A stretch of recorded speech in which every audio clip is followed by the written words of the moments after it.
कहते हैं वो छलांग लगा के अंदर गया और 5वें को भी बचा लाया और आके मुझे कहने लगा, हुजूर आपने एक ज्यादती की, मुझे हकीर जाना, मैं तो आपसे फैज लेना चाहता था और आपने मुझे बदकार और शराबी समझ लिया। हजरत हसन बसरी कहते हैं मैं बोला नहीं, लेकिन उस शख्स का नूरे बसीरत देखो। कहने लगा, हुजूर जिसकी गोद में लेटा हूं पूछ तो लेना था मेरी क्या लगती है, और बोतल में पूछ तो लेना था है क्या।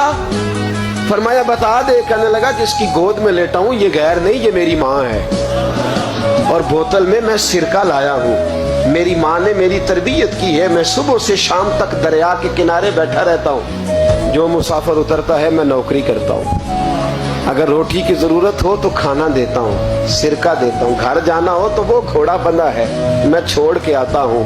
काश कभी आप सोच लेते, गौर करते, तवज्जो करते, हम तो एक मिनट में बदगुमान होते। सोचे ही मुसलमान